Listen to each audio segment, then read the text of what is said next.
Dans l'édition ça, Suzanne Page a bay disons sur application la loi dans le pays d'Haïti.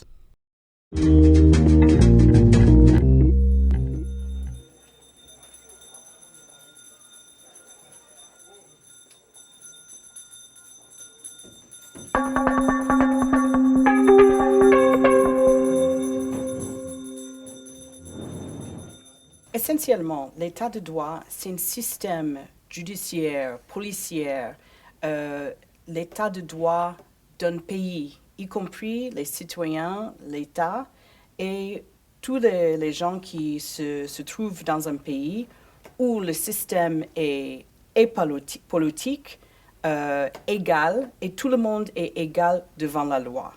Donc, ça veut dire qu'il y a accès à la justice est promulguée, les lois sont promulguées dans un système ouvert, transparent, et tout le monde est traité également et en conformité avec les droits humains.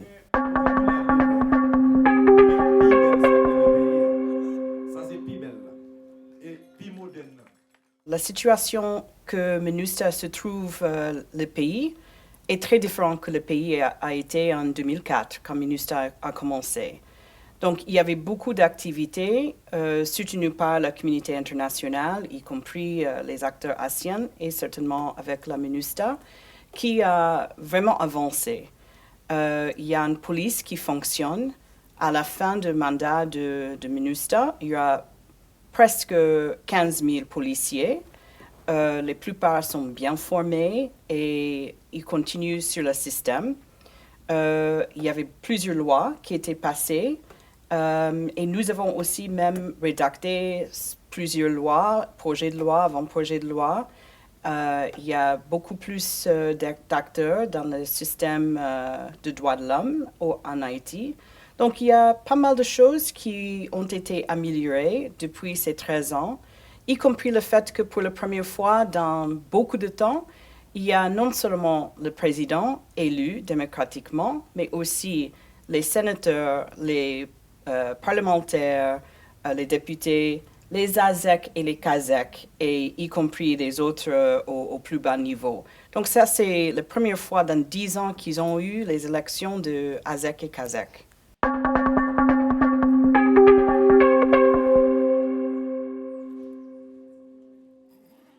Pendant les 13 dernières années, MINUSTAH a aidé l'État haïtien de créer le Conseil supérieur du pouvoir judiciaire, le CSPJ.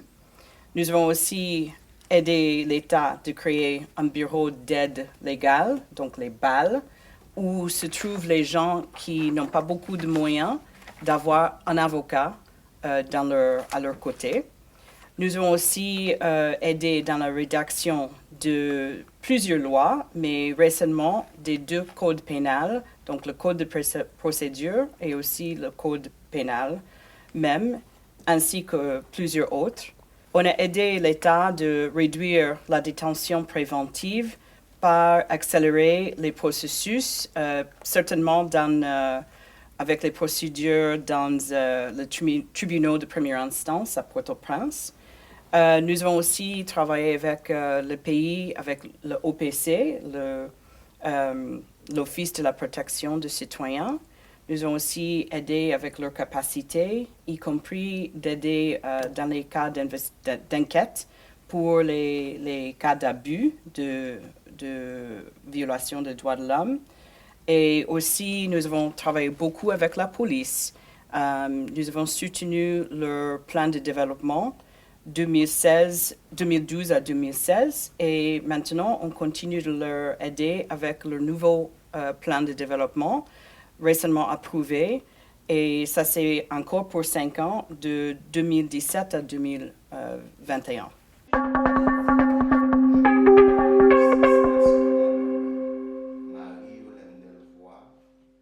Il y a plusieurs défis. Malheureusement, malgré les avancements que l'État a fait, il y a plusieurs défis. Notamment, il y a un manque de transparence dans le système pénal, dans toute la chaîne. Il y a des arrestations qui continuent, qui sont illégales ou arbitraires. Il y a aussi des conditions de détention qui sont complètement cruelle, inhumaine, dégradante.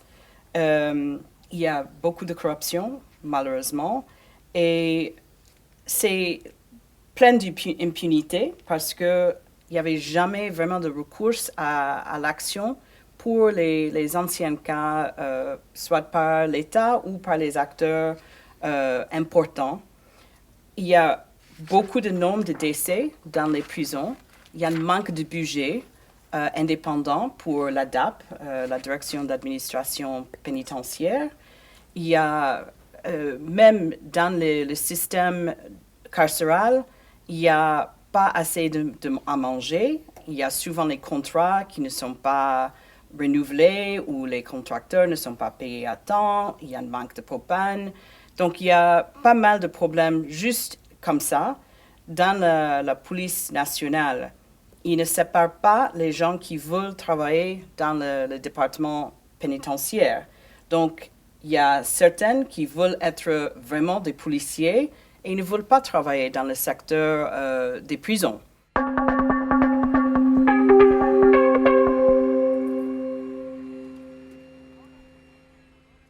Le Conseil de sécurité, c'était leur décision à fermer MINUSTAH le 15 octobre, comme vous avez cité, et aussi d'établir une nouvelle mission. C'est une mission qui sera appelée MINUJUST, et c'est pour l'appui en justice au pays. Et ça va commencer le 16 octobre. Donc, un jour, MINUSTAH ferme, le lendemain, il y aura MINUJUST qui va prendre le relève. MINUJUST va travailler dans certains du même secteur, mais avec beaucoup plus d'un axe sur la justice. Donc, ça veut dire dans certains domaines où MINUSTAH avait déjà travaillé, y compris avec la police, et aussi dans le secteur des droits de l'homme. Donc, tout ça sera le principal acte de MINUJUST. Et ils vont essayer aussi de travailler avec le gouvernement, que c'est le gouvernement qui doit être le leader, qui doit diriger leur vision. Et MINUJUST va travailler avec eux pour essayer d'établir un vrai état de droit en Haïti.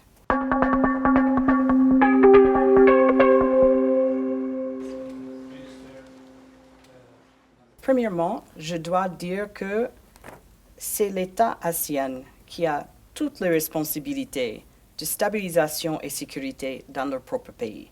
Donc, ça doit être la volonté du gouvernement et bien sûr les peuples haïtiens aussi, mais certainement c'est le gouvernement qui doit prioriser leur propre État et prendre responsabilité.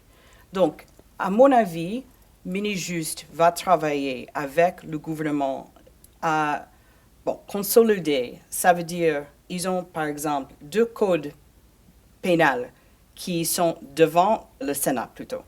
Ça, c'était très longtemps qu'ils ont élaboré ces 2 codes, ces 2 avant-projets de loi. Et finalement, avril passé, c'était présenté devant le Sénat. Et ça, je crois que ça peut vraiment changer le système de justice dramatiquement dans le pays. Donc, MINUJUST va, j'imagine, travailler avec le gouvernement de faire passer la loi, mais aussi de faire la sensibilisation dans le pays sur la nouvelle loi, si ça passe.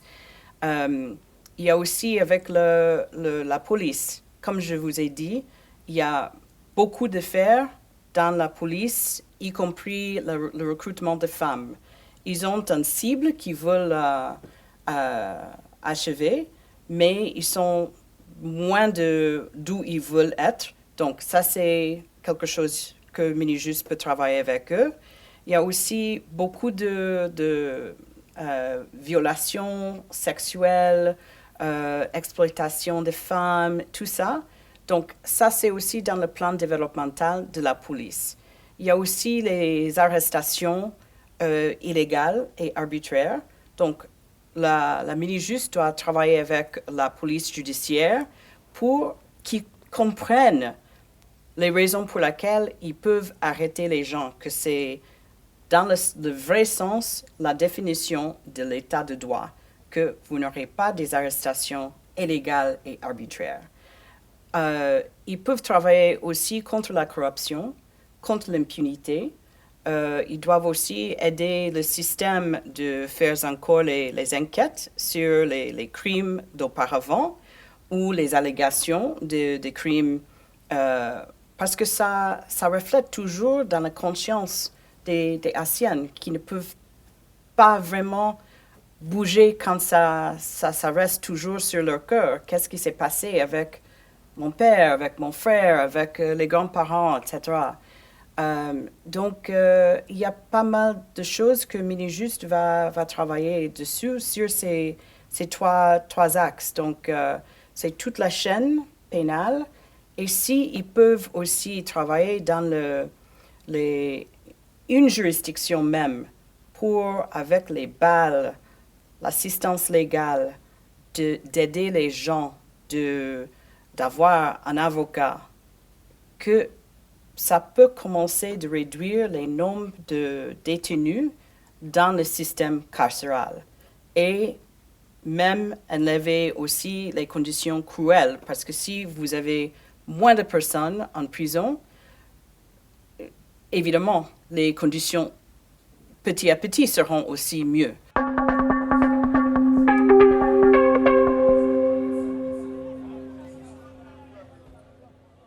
Bon, d'abord, c'est difficile de donner des conseils parce que l'état de droit, c'est tout le système. Parce que vous ne pouvez pas avoir un État qui va vraiment développer ces gens si les peuples eux-mêmes n'ont pas la vision. Donc, d'abord, c'est d'avoir la vision, la direction d'où le pays, où ils veulent que le pays va. Qu'est-ce qu'il veut? La destination est quoi? Pour moi, je trouve que c'est très important que le gouvernement annonce vraiment un plan sectoriel qu'ils peuvent développer. Et s'ils puissent développer leur vision, ils transmettent ça aux agences de l'ONU, y compris Mini-Juste, et tous les bailleurs de fonds différents, et c'est eux qui doivent suivre le programme du gouvernement. Donc, c'est le gouvernement qui doit être le leader avec leur vision pour le pays, leur vision dans tous les secteurs, et y compris l'état de droit, des droits humains, sécuritaires, au lieu de faire des petites pièces à chaque reprise, mais vraiment un système global de ce qu'ils veulent. Et comme ça, les autres partenaires peuvent leur soutenir, au lieu de les partenaires peut-être qui sont devant et ils ne savent pas vraiment si le pays soutient ce qu'ils font eux-mêmes. Donc, ça doit être l'inverse.